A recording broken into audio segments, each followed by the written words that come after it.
Vous suivez MBS TV Sénégal. ku ne xam ne on est au mois d'octobre rose ku ne mois octobre rose rek ne mois de sensibilisation mais aussi mois de lutte contre les cancers gynécologiques surtout le cancer du sein looloo gën tax depuis le début du mois ba léegi tooguñu yendaluñu fanaanuñu fu ñu xam ne rek population bi woon nañu fi dañ fay dem as tuuti gi ñu am xam-xam ci mbir mi dañ leen ko partager sensibiliser leen ko ngir lan ñu mën a fàggandiku ñaari cancer yi nga xam ne mi ngi gaañ jigéen ñi mi ngi gaañ mag ñi mi ngi gaañ ndaw ñi donc looloo waral suñu taxawaay fii tey.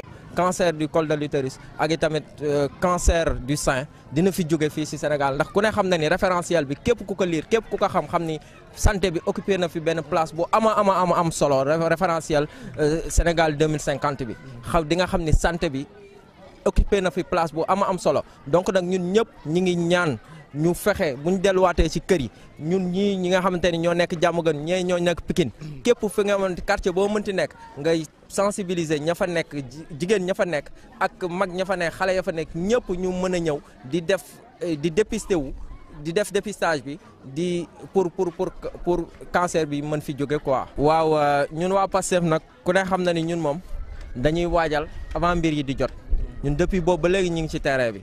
ndax yaakaar naa ni quartier yëpp kenn ku ci nekk fa nga nekk yaa ngi fexe ba activité ya nga fa war a def muy porte à porte muy lépp li nga xamante ni war na njojal rek ba nga xamante ni militants yi bu ñu leen woowee ñëpp ñëw ñoom ñi ngi koy def fa ñu ne. tey lii nii am fii nii tey jii nii wane na ko parce que waa Jaminaar liggéey nañu waa Léona waa Oculaire ak ñeneen liggéey nañu liggéey bu am solo ndax ñun moom ku ne xam na ni ci don de soi lañ nekk ci don de soi lañu. Comme vous l'avez si bien dit, il s'agit d'une initiative d'un cadre de concertation de cellules.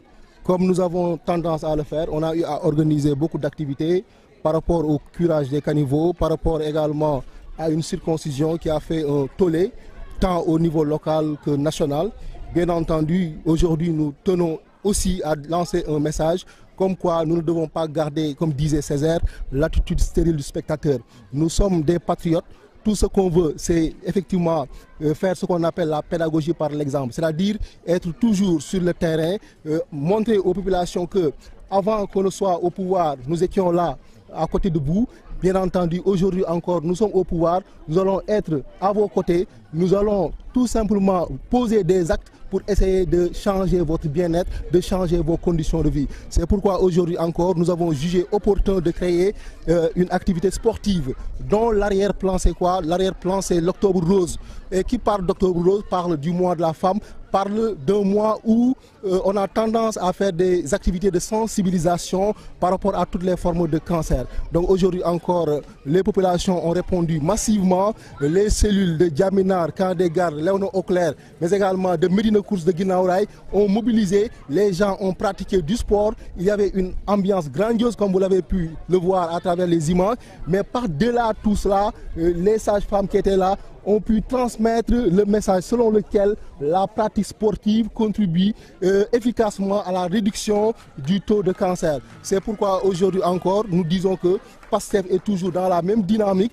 Pastef n'a jamais changé et si on continue à appuyer véritablement le président de la République, le Premier ministre Ousmane Sonko, effectivement le Sénégal va changer. On n'avait jamais vu cette forme de politique. On avait tendance à mobiliser les gens, à leur donner de l'argent. Aujourd'hui, nous avons pu montrer qu'il y a un changement de paradigme. Aujourd'hui, il faut essayer autant que faire se peut de soulager les populations. Ce que nous avons fait aujourd'hui le montre à bien des égards. Effectivement, on ne va même pas parler de notre cellule, on va parler de la coordination départementale, de la coordination communale.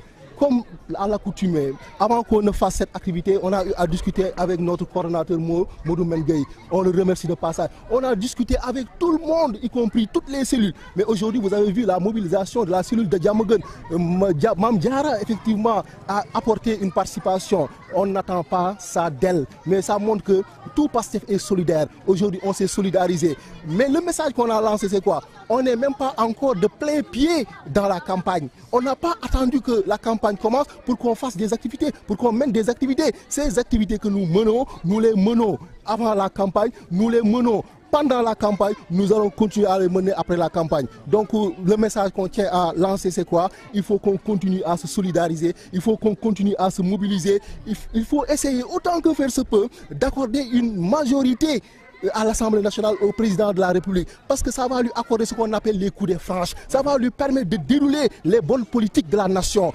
Donner quelqu'un, comme on a tendance à le dire à Wolof,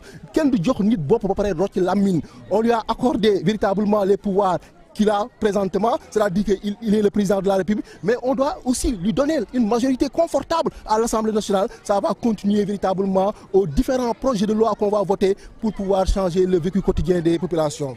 Qu'il y ait un apaisement pendant la campagne. Mais les gens qu'on voit là, on comprend forcément. C'est des gens qui ont été au pouvoir pendant 12 ans, qui n'ont absolument rien fait. Ils ne sont en train que de montrer véritablement qu'ils agonisent. Ils sont dans l'agonie. Ils sont dans leur dernier retranchement. On les comprend.